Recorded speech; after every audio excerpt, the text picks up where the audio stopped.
Ah bah faudrait peut-être prendre une décision, faut appuyer sur le bouton, faut qu'il monte. Ah bah c'est pas trop tôt le vrai.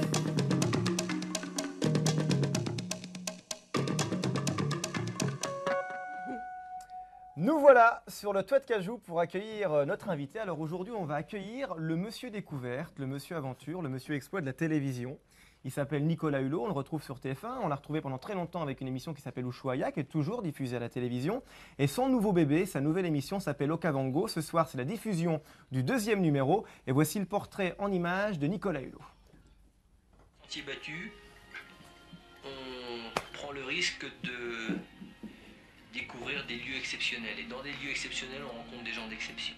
Voilà, il a bien résumé ce qu'il aime faire, Nicolas. Il aime rencontrer des gens, rencontrer des lieux où personne n'est allé. C'est ce qu'il fait avec cette émission que vous verrez ce soir. Il a passé son enfance à Paris et à Nice, Nicolas. Ensuite, il a fait des études de médecine. Et puis, il a tout largué. Il s'est dit, tiens, j'ai envie de découvrir la photo. Il est devenu assistant photo. Et là, le goût de l'aventure, des rencontres lui est venu. Il est devenu reporter. Ensuite, il a travaillé à la radio sur France Inter en tant que journaliste. Et en 87, il est devenu producteur et animateur de Ushuaïa pendant 8 ans. Et pour cette émission, il a eu entre autres 4 reportages primés par le Grand Prix Janssen, qui est le prix qui récompense les plus beaux films d'aventure et de découverte. Et son nouveau bébé est né en février, ça s'appelle Okavango. Regardez cette image sublime là.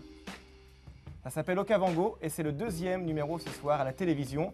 On va en parler avec lui, on va parler des différences entre Okavango et Ushuaïa. Voilà. Et Nicolas Hulot n'a peur de rien puisqu'il a pris notre ascenseur. Ah ouais, mais ça se saurait s'il avait peur de quelque Bonjour chose. Nicolas.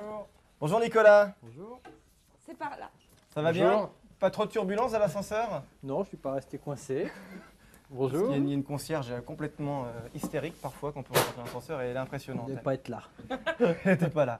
On va regarder le portrait tout de suite que Dominique a réalisé de vous, Nicolas, et on se retrouve après. Je regarde On y avec va. vous.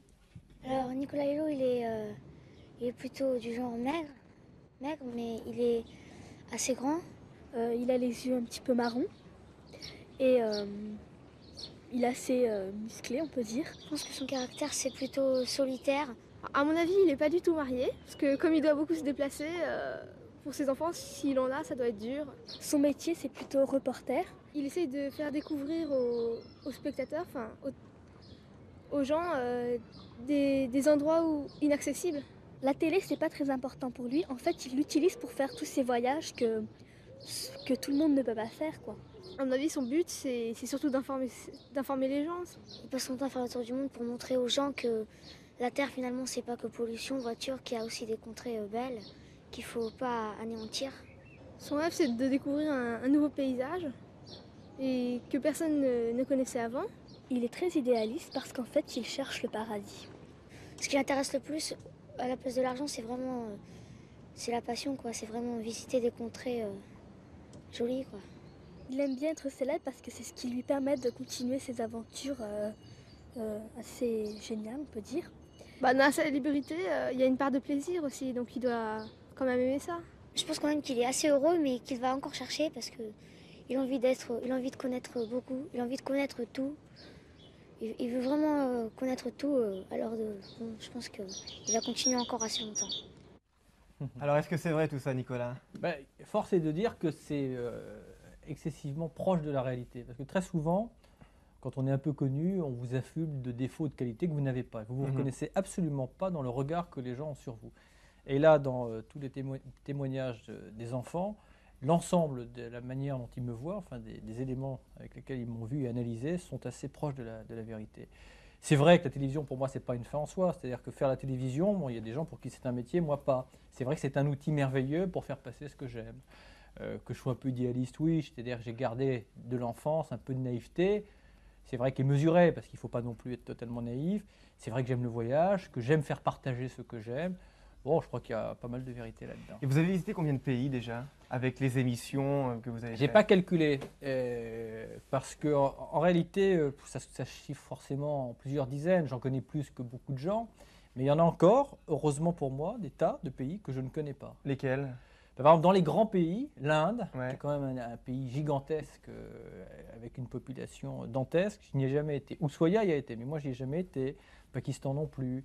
Le Brésil, par exemple, ça peut paraître étonnant, mais j'y suis jamais allé au Brésil. Voilà. Vous avez encore... Il y a du boulot ouais, encore. Oui, c'est ça qui oui, est non, il y a bien. du boulot, parce qu'en plus, Bon, il y a tous les pays où on a été une fois, mais pour autant, on ne les connaît pas bien, donc on a envie d'y retourner. Il y a tous ceux qu'on aime, on a envie d'y retourner, puis il y a tous ceux qu'on ne connaît pas. Donc c'est un voyage sans fin, mais il faudra quand même un jour l'interrompre. On va poser des questions en attendant de reprendre le voyage ce soir à la télévision. À Nicolas, voici la première question posée par Assina. Bonjour, je m'appelle Assina. J'aimerais savoir quelle était votre matière préférée lorsque vous étiez enfant à l'école. Assina est très, Elle est très posée précise. comme caractère. Très précise. Bah, écoute, Fassina, je vais te décevoir. J'avais pas de matière préférée parce qu'en fait, je détestais tout en bloc. Ça a toujours été pour moi L'école Burke. un calvaire que d'aller à l'école. La rentrée des classes, c'était un truc épouvantable que je vivais très très mal. Ouais. Et je n'allais à l'école, je ne devrais pas dire ça, mais je n'allais à l'école que dans la perspective de chahuter un peu et de m'amuser. Bon. Pourtant, retrouver bon les élève. Hein? Pourtant, bon élève. Non, j'ai eu mon bac, mais franchement, je me demande comment. Il n'y avait aucune matière dans laquelle j'étais excellent. Je détestais, c'est clair, les maths, le français, je faisais des tas de fautes d'orthographe. Enfin bon, donc franchement, non, j'étais pas. Je dis pas ça pour modestie, mais la réalité, c'est celle-là. Bon, pour autant, j'étais au bac, ça m'a servi strictement à rien. Ça peut servir. En l'occurrence, pour moi, ça m'a servi absolument à rien. Voilà. Et après, vous avez fait médecine quand même. J'ai démarré médecine. Faut pas parce être que- nul et cake pour faire médecine quand même. Oui, mais attends, Ouais. preuve que j'étais pas excellent, c'est que j'ai fait 8 mois de médecine. Hein. Ouais. Et heureusement pour la médecine, j'ai pas fait médecin, parce que je peux vous dire que j'aurais été un médecin pitoyable, quoi. Non, c'est Ah un ouais vrai métier, il faut avoir le sacerdoce pour faire médecine.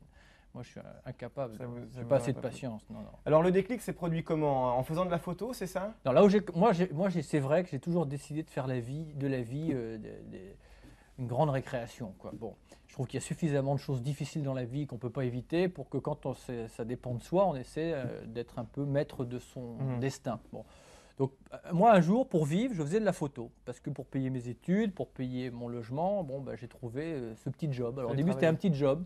Et puis, en fait, j'ai trouvé ça très marrant. Puis, j'ai commencé à gagner un peu de sous. Ça m'a permis de me payer une moto, etc. Et puis, un jour, la photo a pris définitivement le pas. Et de petits reportages que je faisais, bon, je suis rentré dans une agence de presse. Et là, on m'a envoyé couvrir beaucoup d'événements du monde. Donc, je suis devenu, comme on disait à l'époque, c'était un peu prétentieux, grand reporter. ouais. Voilà. Il n'y a pas de petit et grand reporter, mais enfin, c'était ça. Donc, voilà.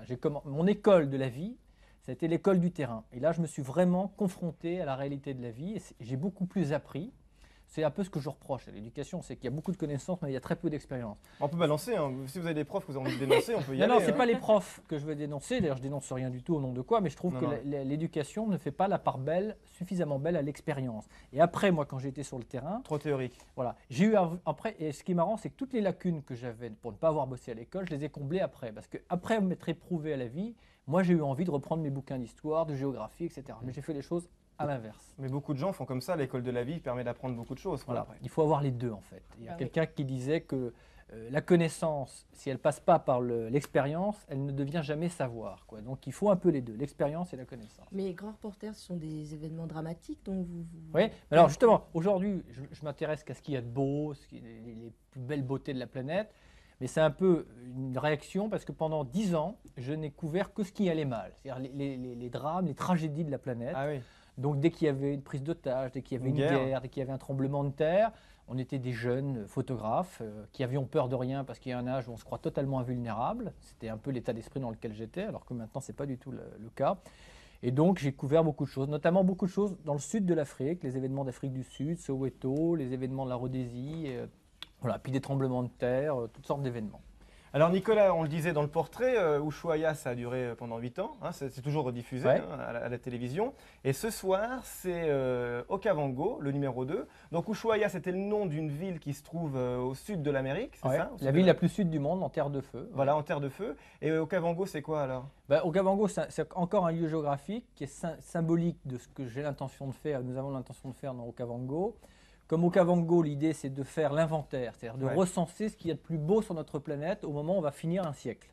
Donc on regarde quel est l'héritage que l'on transmet du 20e au 21e siècle. Et pour moi, quand on me demande ce qu'il y a de plus beau, en général, je dis spontanément, c'est l'Okavango. Donc c'est un fleuve qui coule d'Angola. Donc l'Angola, c'est un pays qui est dans le sud de l'Afrique, qui traverse le désert du Kalahari, et c'est un fleuve qui ne trouve jamais l'océan. C'est un des rares fleuves au monde, il se perd Il se avant de trouver disperse dans l'océan. les terres. Et il se disperse dans le désert du Kalahari.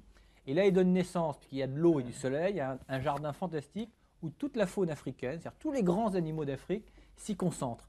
Donc c'est un vrai morceau de paradis. Moi je dis toujours que c'est un morceau de paradis qui a dû tomber comme ça et qui s'est échoué sur Terre. Le paradis recherché. Donc, Voilà. dans Okavango, vous avez décidé de consacrer 1 an d'émission à un continent. Ouais. Quoi. Les 5 continents sur 5 ans. Ouais. C'est ça. Hein. Parce que ça, en plus ça tombe bien, 5 années, ça nous mène en 2001. Et 2001 c'est la première année du 3e millénaire.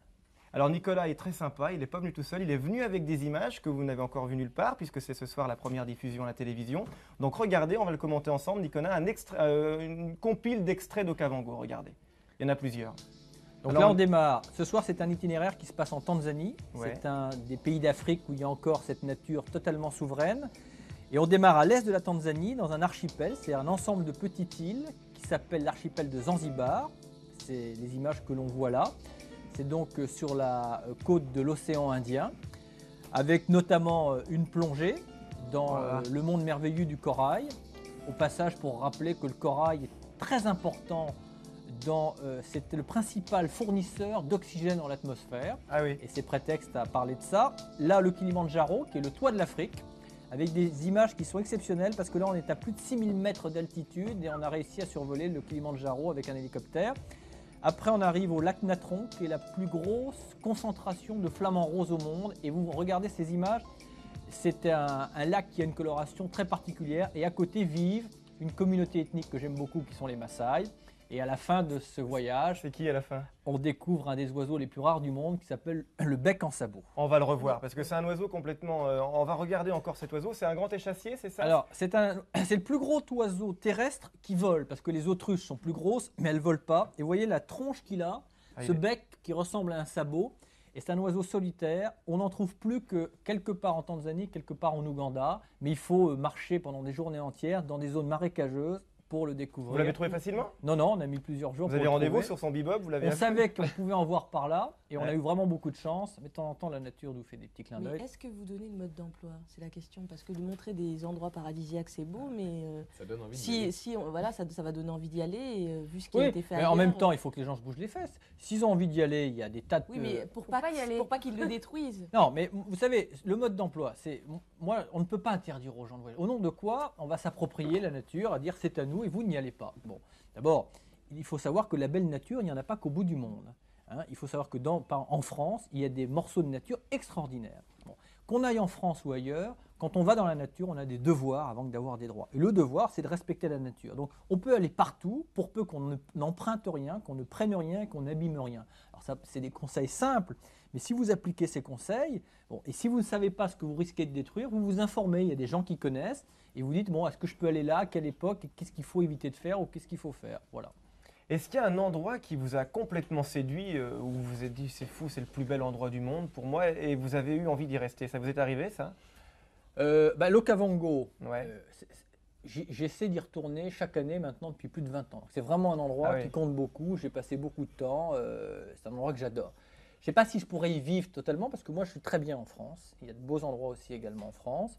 L'Arctique, c'est-à-dire la banquise, où j'ai passé aussi de nombreuses années de ma vie. C'est un endroit que j'aime beaucoup parce que c'est totalement irréel et que j'aime l'atmosphère du Grand Nord, j'aime les Esquimaux, j'aime la faune, j'aime la glace. Voilà, ça c'est deux des endroits de la planète que je préfère. On retourne aux questions posées à Nicolas Hulot, c'est la deuxième posée par Kim.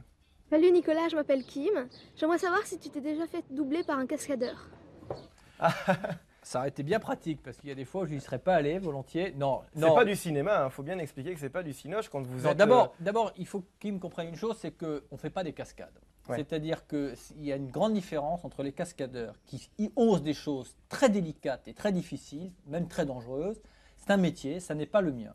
Moi, j'ai le sentiment de mettre très rarement ma vie en danger parce que j'accorde trop d'importance à la vie et à la santé pour jouer avec ça. Mais les choses que je pratique, qui peuvent paraître, quand on les ignore, un peu dangereuses, comme voler en aile delta, en montgolfière ou plonger avec les requins, etc., ça n'est absolument pas dangereux si tu consacres le temps d'apprentissage nécessaire. Ce qui est dangereux, c'est d'être ignorant, c'est de ne pas savoir. Mais si tu apprends, il faut consacrer, tout s'apprend, à jouer du piano, à voler en aile delta. Donc ou à chaque plonger fois sous vous l'eau. apprenez, à chaque fois que vous faites du Bah, deltaplane. depuis le temps que je pratique tout ça, j'ai quand même une connaissance un peu de toutes ces activités. Mais à l'époque, j'ai consacré beaucoup de temps. Et puis il y a des fois, si je n'ai pas volé depuis très longtemps dans un domaine et que je dois voler, je vais repartir 10 jours, faire que de l'aile delta pour me remettre en main les choses. Donc voilà.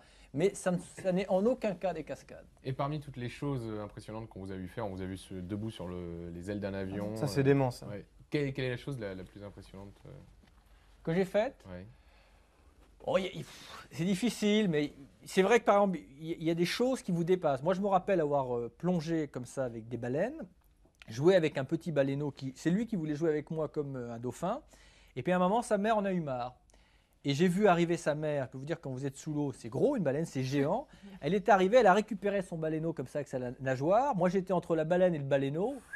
J'ai été pris entre les deux masses, du coup, ça m'a expulsé à quelques centimètres ou mètres au-dessus de l'eau. Ah, quand même. Je me suis retrouvé sans masque, sans rien, etc. Bon, je cite ça parce que c'est un souvenir que j'ai. À la limite, elle m'a fait ça, elle aurait pu me faire mal. C'était juste pour me dire maintenant, tu me rends mon enfant et puis il rentre à la maison, à ses jouets.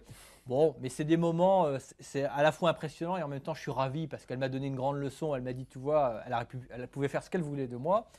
Et c'est une leçon parce que nous, on se permet, les hommes, de faire des choses très très dures vis-à-vis de la nature et des animaux. Hein, on le sait, on accorde très peu de pitié aux animaux. Eux qui auraient la possibilité vraiment de nous broyer, ils ne le font jamais. Moi, je n'ai jamais vu un animal comme ça, sans raison, venir jouer avec moi par cruauté et me faire du mal. Ça n'est jamais arrivé. On continue notre connaissance avec Nicolas. Voici une autre question posée par Erwan et après les nouveautés de Bertrand. De tous tes voyages, quel est l'objet qui te tient le plus à cœur? L'objet que j'aurais ramené de mes voyages. Vous ramenez des souvenirs à chaque fois? Non, je ramène pas. Des images, quoi. Ouais, je ramène des images, mais je ramène pas de souvenirs parce qu'après vous avez une maison qui devient un véritable musée. Et je trouve que ça. C'est bien pour ouvrir le musée Nicolas Hulot pour votre Ouais, fondation, Nicolas. mais moi les maisons qui sont comme ça continue de remplies voyager, d'objets, alors, je trouve ouais. que c'est des maisons qui perdent un peu de leur âme. On ne sait plus très bien où on est. Non, je ramène pas grand chose. Je suis en train de chercher, j'aimerais bien lui répondre. Si j'ai ramené une petite tablette comme ça de l'île de Pâques, qui est un objet antique avec l'écriture des Pascouans. L'île de Pâques, c'est une petite île perdue dans l'océan Pacifique, bon, et qui appartient au Chili. Mais enfin, pour les Pascouans, ils préfèrent Oui, dire ils sont qu'ils sont indépendants, Pascouans. Et voilà, j'ai une petite tablette avec l'écriture des Pascouans d'autrefois. Comme c'est une civilisation très énigmatique, bon voilà, c'est un objet que j'aime bien. Et puis on peut pas dire que c'est un objet, mais il y a eu Pichou, votre chien. Ah ben voilà, oui, tu as raison. Tiens, Pichou, j'étais au Machu Picchu, donc c'est un site au Pérou qui était juché à 3500 mètres d'altitude. C'est une cité antique qui a été découverte au début du siècle, qui était un lieu important dans la civilisation Inca. Et sur ce site archéologique qui est superbe, il y avait un petit chien, un bâtard, qui passait son temps à me suivre. Et puis tous les matins, il était devant ma porte de chambre d'hôtel. Puis le dernier matin, il n'était pas là. Je me demandais où il était. Il avait une tronche pas possible. Je monte dans l'autocar qui devait me ramener. Et qu'est-ce que je vois couché sur mes bagages? Le chien. Pichou. Je l'ai mis dans un sac à dos, je l'ai ramené. Il s'appelle Pichou. Il vit en France. Il est très heureux. Et Adopté. Il fera plein de petits. Alors voici les nouveautés de Bertrand. Chaque semaine, il fait son marché, il va fouiner un petit peu partout. Et ce qu'on essaye de vous montrer à chaque fois, ce sont des choses que vous n'avez vues nulle part ailleurs et qui vont devenir les objets du quotidien de demain, quoi. Bah, peut-être. Hein, Peut-être. En tout cas, cette semaine, on parle du concours Lépine qui est abrité une fois de plus par la Foire de Paris. Elle ouvre ce week-end ses portes donc à la porte de Versailles et ce sera ouvert jusqu'au 8 mai. Et le concours Lépine, c'est un concours d'inventeurs qui a été créé au début du siècle par Monsieur Lépine, qui était préfet de police à Paris. Et il rigolait pas, Monsieur Lépine, c'était pas un rigolo, Non, lui. Il hein. rigolait pas. Oh. Et bien tous les ans, on voit des inventions souvent farfelues, mais pas toutes, parce qu'il y a quand même 10%, donc une invention sur 10, qui devient commercialisée. Donc on a quelques-unes des inventions qui seront présentées à partir de ce week-end à Paris, et notamment une invention qui va vous plaire. Génial. Qui va vous plaire Génial. si votre prof vous dit souvent tiens, il n'y a plus de place parce que les classes sont surchargées, mets-toi au fond, prends la chaise. Alors, évidemment, vous mettez au fond, vous prenez la chaise, mais pour noter, c'est pas terrible pour prendre le cours. À garder. Et hop, Ah ouais, pas mal, Ah ouais. pas mal. c'est pas mal ça. Voilà. Vachement bien. Ah C'est le ouais. Translate, donc c'est la chaise transformable en tabouret-chaise. Tabouret-table. Donc ça, ce n'est pas encore dans le commerce. Hein. Non, ça c'est présenté donc Ouais. cette année au concours Lépine et peut-être un jour ce Translate sera-t-il commercialisé. Qu'est-ce qu'on a d'autre? C'est tout ce qu'on lui souhaite. C'est pas mal, Alors- Nicolas, ça, hein, pour l'école.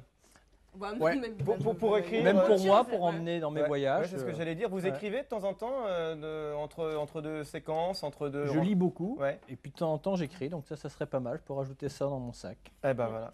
Alors maintenant, j'ai une série d'inventions que l'on doit toutes à Rémi Mico-Contente, qui est le plus jeune inventeur du concours Lépine. Il a 17 ans. Première invention, Nicolas, je vous le passe. Ah, un C'est bonnet. un bonnet qui intègre carrément des... Vous êtes sûr qu'il faut que je mette ça? Oui, oui. Qui intègre Les lunettes de Ah, les soleil. des lunettes de soleil. Ça, c'est Ah ouais. sympa pour voyager incognito. Voilà. Ouais. Ah, c'est bien, Voilà. ça c'est Pas mal. Bah oui, parce qu'au moins on peut tomber sans se blesser avec les lunettes. c'est rigolo. La ça. même chose pour dame. Oh là, en panthère donc. Hein. Ah oui. C'est On bien, dirait un hein. masque, c'est vachement bien. Ah, c'est super. marrant. Alors il invente plein de choses. Là il a inventé le cartable anti-mal de dos. Tout simplement Ah, parce qu'évidemment il ne ouais. supporte pas. Ah ça, ouais, c'est une bonne idée ça. Voilà. Ah oui, Donc en avec fait ce tout sont des sacoches façon postier. Ah c'est bien ça. Et on met tout ce qu'on veut dedans. Les sacs sont toujours énormes et tout ça, plein de bouquins. Et là on a pas mal au dos. Et ouais, on a mal au rein. Voilà. Une autre invention. On a souvent un problème avec les jeux de clés. Ça fait plein de bruit quand on rentre chez soi, ça réveille tout le monde. Eh bien, quelqu'un Quand a on rentre inventé. tard et qu'on n'a pas le droit. Quoi. Voilà, Ouais, et ouais. qu'on n'a pas le droit. Après 22 heures. Et bien voici le porte-clés anti-bruit. Ah, alors ça c'est fantastique. Ce qui est bien, c'est que c'est discret. Non, je plaisante. Mais par contre, il y a vraiment un porte-clés anti-bruit qui est un petit peu plus discret Il a perdu. que voici. Alors regardez en fait comment ça se passe. Les clés ne se touchent pas parce qu'il y a un petit coussin. système entre eux et on peut secouer. Ouais, c'est bien. Nos problèmes. Ouais, là, c'est Ça se rigolo. range comme ça, sympa, et ça se met à la ceinture. Eh ben merci Monsieur Lépine d'avoir inventé le concours pour qu'on puisse voir tout ça. Voilà, et tout ça, donc vous le verrez à Foire partir de de Paris. ce week-end à la Foire de Paris jusqu'au 8 mai. Une nouvelle question posée à Nicolas Hulot par Erwan, on y va. Moi, j'ai pas beaucoup d'argent, mais j'aimerais bien voyager. Comment est-ce que je peux faire? Bah, c'est ce que je disais tout à l'heure. Hein. Il ne faut pas croire que les plus belles choses sont forcément les plus éloignées. Parce qu'évidemment, ce qui coûte cher dans un voyage, c'est le déplacement. Et déjà, il faut essayer d'accepter qu'en France, et très près de chez soi, il y a des très belles choses à voir. Hein. Alors, c'est vrai qu'on le dit, mais on ne le croit pas souvent. La France, force est de constater que c'est un pays merveilleux. Il y a tout, il y a de la montagne, il y a de la mer, il y a de la forêt, il y a des volcans, enfin, donc il y a tout. Donc déjà, il faut commencer par connaître son propre pays, parce que je suis très étonné de voir que souvent, des gens qui passent leur temps à voyager ignorent les beautés qu'il y a en France. Donc, premier conseil, À pied. voyage déjà chez toi, et on peut voyager. Attendez, on a tous fait ça. Moi, j'ai Ouais. voyagé Ouais. en stop, et je peux vous dire que j'en garde souvent des souvenirs extraordinaires, parce que bon, à chaque époque, quand on a plus de moyens après, ben, on va plus loin. Mais c'est pas parce qu'on va pas loin qu'on va pas faire un beau voyage. Ouais, mais en Des même exemples temps- de choses merveilleuses en France. Oh ben, bon, Les déjà. Vosges, c'est beau les Vosges. Les Vosges, le Massif Faut non, mais le dire pour Laurent. les Vosges c'est beau, le Jura c'est beau, le Massif central c'est beau, la Bretagne, attendez, Ouais, les îles, allez aux îles Chausey, je vais vous dire, moi les endroits que je préfère, les îles Chausey, les îles Bréa. C'est Oh quand là même là, l'île de magnifique. Bréa, Ouais. c'est magnifique. Bon, c'est splendide. Je vous parle même pas de la Corse parce que j'ai pas envie qu'on y aille, c'est tellement Ouais. beau qu'il faut Il sortir. est fou amoureux de la Corse. Mais vous dites, Nicolas, que quand on a plus de moyens, on peut faire d'autres choses. Maintenant, vous gagnez bien votre vie. Et pourtant, vous continuez à faire des choses simples, c'est-à-dire à faire du camping. Vous allez, en ce moment, quand vous allez en Corse, vous campez. Vous dormez sous la tente. Vous lavez avec la rivière qui passe à côté. Vous faites bien gaffe. C'est tout ce garçon. Il fait bien gaffe en se lavant dans la rivière de ne pas mettre du bain de douche dans la rivière. Il le met bien à côté et tout. Non mais moi c'est vrai que quand j'ai du temps, bon d'abord c'est vrai comme je suis parti toute l'année j'ai envie de rester, mais je vais dans des endroits de France que j'adore et où je campe et j'éprouve des émotions aussi fortes que celles que j'éprouve au bout du monde. Ouais. Voilà, c'est très bien ça. Une nouvelle question posée par Assina. Vas-y, Assina. J'aimerais que vous me donniez un avis pour savoir ce que je pourrais faire pour ne plus que la planète s'abîme de jour en jour. Bah, écoute, d'abord, dans ta vie de tous les jours, à ton niveau, tu évites de prendre la terre pour une poubelle. Hein. Bon, ça paraît pas important comme geste, mais si chacun faisait ça, déjà, la terre serait moins polluée. Et puis, moi, j'ai créé une fondation qui s'occupe justement de respect de l'environnement, d'éducation à l'environnement. Et moi, j'incite les jeunes à se regrouper. Ça s'appelle la Fondation pour la Nature et l'Homme, à se regrouper dans des clubs. Les clubs Nicolas Hulot à partir de 2, c'est Voilà. ça hein. À partir de 2 jusqu'à 40, vous essayez de trouver un projet, c'est-à-dire dans la région, dans la ville, dans ton quartier, tu vois ce que vous pouvez faire pour l'environnement, nettoyer ceci, informer des gens de choses à faire, enfin, toutes sortes d'actions en faveur de l'environnement. Donc il faut essayer de trouver On a une idée. l'adresse, on a prévu le coup, Voilà. on a l'adresse, Nicolas. Et puis vous nous écrivez à la Fondation et nous on est là pour vous soutenir. On va vous donner notre label, on va vous donner des sous, on va vous donner un support administratif, médiatique pour vous organiser en club. Donc il faut trouver par contre un projet sur une année. Ça peut être votre classe par exemple, vous avec votre prof, vous dites tiens qu'est-ce qu'on pourrait faire dans notre région en faveur de l'environnement. Allez replanter ça, aller, encore une fois, Déboiser. déboiser, Il y défricher. a le CD-ROM aussi où il y a. Oui, il y a le CD-ROM, absolument. Mais déboiser, défricher, on en a besoin parce que les incendies de forêt sont en train de commencer déjà. Il y a énormément de choses à Nettoyer faire. Ouais. S'occuper de telle espèce d'animaux, vous renseigner sur les associations qui s'occupent d'environnement dans votre secteur et voir, ils ont souvent besoin de bras. Et voilà, donc il faut être actif. Ok, donc Fondation Nicolas Hulot. Avant de se quitter, on arrive déjà à la fin, on avait plein de questions, on n'a pas le temps de tout poser à Nicolas. Ça veut dire qu'on a plein de choses à se dire. On regarde un extrait du CD-ROM que Nicolas a lancé, que Bertrand avait déjà présenté dans Des souris et des roms. Bah oui, quand Son même. excellente émission sur Canal J. C'est gentil. Bah oui, c'est un CD-ROM qui permet de. Le premier journal multimédia consacré à la nature et à l'environnement. Bah, Mais voilà. il l'a dit. J'allais le dire. Qui permet de se sensibiliser surtout aux problèmes liés à l'eau. Dans ce premier numéro. Et alors c'est très sérieux, il y a vraiment des tas de documents, il y a le traité de Rio, il y a des documents comme ça interactifs sur le cycle de l'eau. Et en fait, le but c'est de partir en reportage. Et on part pas en reportage comme ça au hasard. Avant, il faut se documenter pour avoir son billet. Passez voir le rédacteur en chef, et le rédacteur en chef, c'est moi. Ouais. Et il est sévère, le rédacteur en chef. Il corrige attention. les copies, le rédacteur en chef. Non, mais c'est bien, vachement bien foutu, ça te permet de voyager, tu deviens reporter et tu vas faire une enquête sur un problème de l'eau en France ou n'importe où dans le monde et tu voyages avec ton Ah, c'est ordinateur. ludique. Vous avez Très beaucoup, ludique, Ah oui. vous mais avez en même beaucoup temps très travaillé, pédagogique. vous êtes beaucoup impliqué ou Ah oui, comment ça oui. s'est passé Non, ça a été fait en collaboration en association avec la Fondation, donc c'est un travail collectif, parce que c'est énorme, hein, c'est des robes, mais moi je me suis impliqué, et surtout la Fondation pour la nature et l'homme, ancienne Fondation Ushuaïa, s'est beaucoup impliqué dans CD-ROM, parce que c'est une manière à la fois de comprendre pourquoi c'est important de respecter l'eau, de respecter l'air, mais en même temps, c'est une manière de s'amuser aussi, donc on combine les deux. Dernière question posée à Nicolas Hulot avant de se quitter, c'est déjà la fin. J'aimerais savoir si vous avez trouvé un endroit où vous installer pour plus tard votre endroit secret.